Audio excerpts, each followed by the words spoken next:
जी अस्सलाम वालेकुम नाजरीन। याजूज माजूज कौन थे? हजरत जुल्करनैन अलैहिस्सलाम ने इनको कहां पे कैद किया, मैं ये सब कुछ आपको वन बाय वन बताता हूं, जुड़े रहिए साथ। सबसे पहले तो हम बात करेंगे जनाब एक लफ्ज की सबाबा जो 4 बार सूरह काफ में अल्लाह ताला ने इस्तेमाल किया और उसके बाद अल्लाह सुब्हानहू व तआला ने इस लफ्ज को सूरह हज में इस्तेमाल किया, सूरह मोमिन में इस्तेमाल किया, सूरह स्वाद में भी इस्तेमाल किया।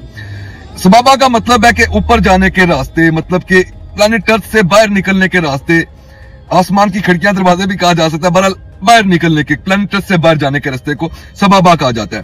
7 सबाबाओं के बारे में जिक्र किया गया जिसमें से हज़रत जुल्करनैन अलैहिस्सलाम को 3 सबाबा अता फरमाए, मतलब कि 3 प्लैनेट्स के सफर किए, जिसमें से वो सबसे पहले एक ऐसी जगह पे जाते हैं जहां पे सूरज एक मडी स्ट्रक्चर में ग्रूब हो रहा है। आंख की शक्ल थी, आइन बोला है, मतलब कि आंख जैसा स्ट्रक्चर जिसको हम साइंस की दुनिया में ब्लैक होल भी कहते हैं। ये उन्होंने पहली जगह पे जाके फर्स्ट सबाबा में जाके देखा। जब वो दूसरे सबाबा पे पहुंचते हैं, वहां पे जाके वो देखते हैं कि वहां पे आसमान जो है बेसिकली उसमें और इंसान में लाइक लेयर नहीं, जिस तरह हमारे में यहाँ पे ओजोन की लेयर्स और काफी सारी लेयर्स हैं प्लैनेट अर्थ के ऊपर जो हमें प्रोटेक्ट करती है सन से। वो जो दूसरे सबाबा पे पहुंचे, अल्लाह सुब्हानहू व तआला फरमाते हैं वहां पे प्लैनेट अर्थ जो प्लैनेट था उसमें कोई वो लेयर्स नहीं थी, ओजोन की लेयर्स या कुछ ऐसी। सूरज में और उनमें किसी किस्म का कोई पर्दा नहीं था, बिल्कुल डायरेक्ट था। और अल्लाह सुब्हानहू व तआला ने फरमाया कि एज इट इज ही था, कि ये ना सोचें कैसे हो सकता है। प्लैनेट अर्थ को अल्लाह ताला ने और प्रोटोकॉल्स दिए हैं, बाकी प्लैनेट्स के और प्रोटोकॉल्स हैं। उसके बाद इसको मैं शॉर्ट करता हूं क्योंकि बहुत ज्यादा लंबा हो जाएगा ये टॉपिक। तीसरे सबाबा पे जब वो जाते हैं, तीसरी जगह पे जब वो लैंड करते हैं, थर्ड प्लैनेट, उधर उनको एक कौम मिलती है जो कि कोई बात सुनने को तैयार नहीं होती। कुरान में इसका तर्जुमा बेसिकली इस तरीके से किया गया है कि उनको कुछ समझ नहीं लगती, या उनको सुनाई नहीं देता, या उनको हमारी जुबान नहीं आती, language barriers. This is sort of the तर्जुमा is in Quran, but real in Arabic जो अरब के उलमाओं से इसकी तस्दीक निकलती है वो ये कि वो कुछ सुनने के लिए तैयार नहीं थे। They don't want to hear anything. वो सिर्फ जुल्करनैन को ये कह रहे थे कि हमें याजूज मजूज से बचाओ, हमें इससे जान छुड़वाओ, ये इधर आते हैं और फसाद करते हैं। तो फिर हज़रत जुल्करनैन अलैहिस्सलाम ने एक सीसा की दीवार पिघलाई, तांबे की, लोहे की, सीसा की एक दीवार पिघला के वो 2 बैरियर्स के बीच में उन्हें कैद कर दिया। अब वो जो बैरियर्स हैं ऑब्वियसली अभी अब कौमी प्लैनेट अर्थ पे नहीं है, इनका जिक्र ही प्लैनेट अर्थ के साथ नहीं हो रहा, प्लैनेट अर्थ से बाहर जाके हो रहा है। सो यजूज मजूज भी प्लैनेट अर्थ से बाहर ही है, किसी और प्लैनेट पे इनको कैद किया गया था उस टाइम पे। और अल्लाह सुब्हानहू व तआला ने फरमाया था कि ये तब तक बाहर नहीं आ सकते जब तक मैं ना चाहूं। तो ये रोज एक दीवार है जो जिसके पीछे इनको चुन दिया गया है किसी और प्लैनेट पे, ये उस दीवार को तोड़ने की एवरीडे ट्राई करते हैं, करते रहते हैं, थक जाते हैं, सो जाते हैं, फिर अगले दिन उठते हैं, फिर दीवार उतनी ही मजबूत, उतनी ही मोटी हुई होती है। वो जो दीवार है उसमें ये है कि जनाब सूरज की रोशनी का भी इन तक नहीं है सिस्टम। जब वो दीवार टूटेगी तो सूरज की रोशनी इन तक जाएगी। जब वो दीवार टूटेगी ये लोग झुंड बना के प्लैनेट अर्थ पे आएंगे।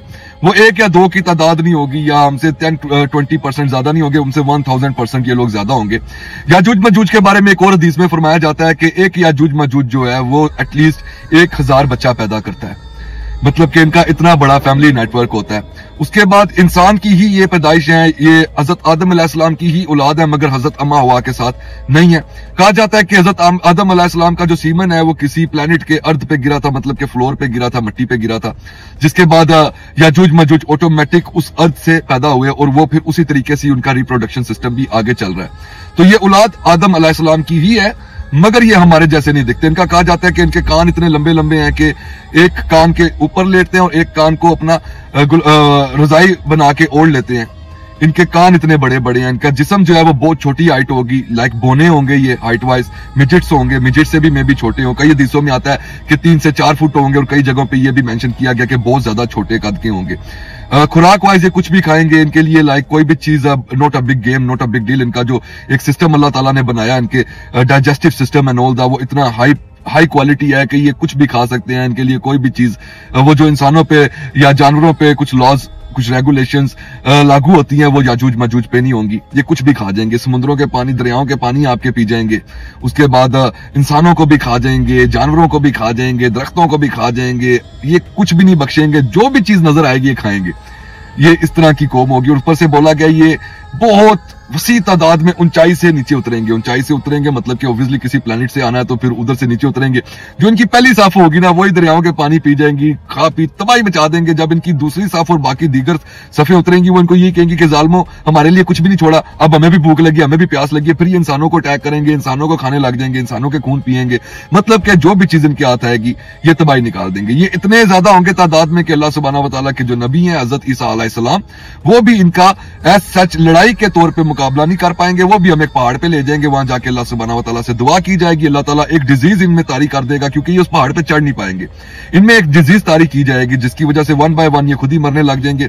उसके बाद एक बारिश होगी, उस बारिश में इनको बहा दिया जाएगा। फिर बड़ी तोन वाले लंबे परिंदे जो पहले भी किसी दौर में प्लेनेट अर्थ पे दाखिल हुए थे, किसी और सियारे से अल्लाह ताला ने दाखिल करवाए थे, जिनको हम डायनासोर के नाम से जानते हैं, जो उड़ते भी हैं और बड़े भी हैं काफी साइज में। अल्लाह सुब्हानहू व तआला इस तरह की कोई स्पीस को दुनिया पे भेजेंगे जो कि इनकी लाशें खा जाएंगे। उसके बाद ये इस दुनिया फानी से फिनिश हो जाएंगे, ये फितना भी खत्म हो जाएगा। फिर इस्लाम का जो है ना बोलबाला होगा, पूरी दुनिया मुसलमान होगी। दुनिया में मेरे नबी पाक सल्लल्लाहु अलैहि वसल्लम की हदीस है कि कोई एक घर भी इस दुनिया में नहीं होगा जिसमें इस्लाम दाखिल ना हो, मतलब कि पूरी दुनिया मुसलमान हो जाएगी। उम्मीद करता हूं आप लोगों को ये वीडियो पसंद आई होगी। अगर पसंद आई हो तो शेयर जरूर कीजिएगा, लाइक कीजिएगा और कमेंट करना मत भूलिएगा। जिसने भाई का यूट्यूब चैनल अभी तक सब्सक्राइब नहीं किया, make sure you subscribe my channel which is Rocky Khan 0.1। Allah Hafiz.